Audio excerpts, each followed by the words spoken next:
In addition to the FOP, police membership in the Grand Lodge itself became a source of controversy in England in the 1980s, following the publication of Stephen Knight's The Brotherhood, The Secret World of the Freemasons, 1984. Knight spent several chapters detailing the extensive membership and effect of Freemasonry among police in England, including Scotland Yard. Typical of Knight's successful interviewing technique is this statement obtained from a Scotland Yard Deputy Assistant Commissioner. Quote, "Nearly all of my colleagues and seniors are Masons. A lot of people at the Yard have got into positions they shouldn't be in purely and simply because they've got Masonry behind them. But if you think anything can be done about it, you're wasting your time." End quote. Secret and Suppressed 2, Banned Ideas and Hidden History into the 21st Century, edited by Adam Parfrey and Ken Thomas. Hello and welcome to another edition of the Stench of Truth. I want to talk about the situation in Iran. The United States government has a history of involvement in destabilizing and destroying regimes around the country.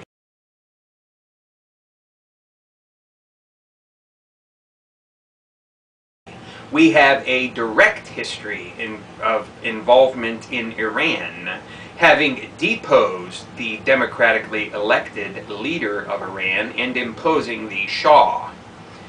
And I am sure there are a lot of people living in Iran who are still suffering from the trauma of the Shah's rule and his secret police, because he was one of the most brutal dictators in that region. And of course everyone everyone a little bit older can remember what happened with the hostage crisis in Iran. And so we have a long history of involvement in Iran. Now one thing that seems to be absolutely clear to me about the supposed protests that are going on over there and the dissent amongst the people for the opposition candidate, Musavi, I believe his name is that it seems like a sham on the very face of it, because the president of Iran is more or less just a fucking figurehead. He doesn't really have any power. He's more or less a press secretary, a glorified mouthpiece for the Ayatollahs who actually run the country behind the scenes. So why would it be so important for people to want a new president? Is it that they are completely fooled into thinking that the president does in fact have some power and can in fact change policy, and they want someone different to do that? Or is it more along the lines of them being controlled and manipulated into a false dissent and a false opposition? Now, it has been shown that the United States did encourage opposition activity and dissent through the website Twitter. And so if in fact there is some cyber activity going on in that regard, then you can bet that there are further activities being enacted in Iran by this administration. Just another example of how Obama is absolutely no different from any other administration that came before him. And we still have the policy of direct intervention, and I'm sure that he retains the policy of preemptive war if it comes to that. So what's going on in Iran is probably the result of an intelligence operation by the United States administration. One needs only look back a few years to realize that there was activity by the Bush administration for the implanting of intelligence assets and possibly even special forces into Iran itself, into the sovereign nation thereof, even though we existed in no state of war with them.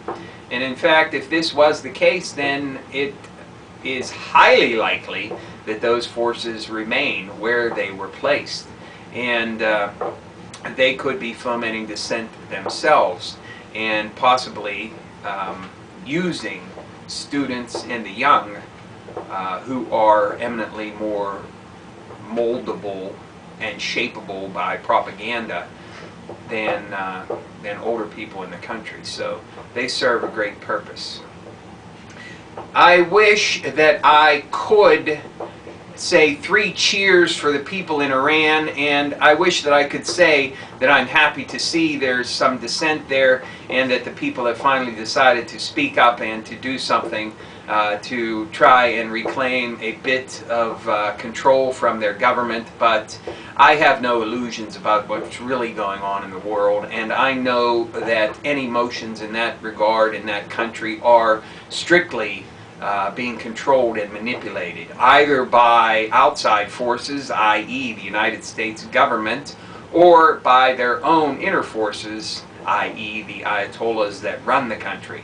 So it is not a genuine protest. It is not genuine dissent, and it is not genuine opposition.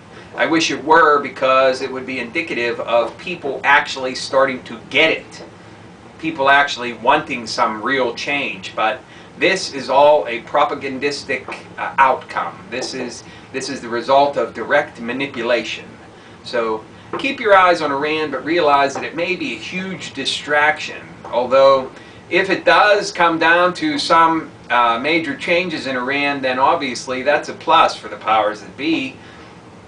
But it may just be meant to keep the world's eyes focused away from somewhere else. I hate to keep pounding on that particular point, but there is so much going on around the world, and every time a news story pops up and becomes the latest thing, it makes me wonder, is it the latest thing? Or is there something going on behind the fucking curtain that there's a guy back there saying, oh, don't pay any attention to fucking what I'm doing. You know, look over there, they're having real protests in Iran. I just don't buy it. I can't buy it. I've seen too much of this manipulation and too much of this bullshit. So I urge you not to buy it either. And not to fall in line with the propaganda that's being spewed out every day and in every way. So, keep your eyes on what's going on there, just like you need to keep your eyes on every important topic. But don't be fooled into thinking that what's going on there is a popular revolt of the people for real change. It's not. This is another bullshit exercise in mass control and mass manipulation by the masterminds of mind control and mass manipulation. Thank you. Good night.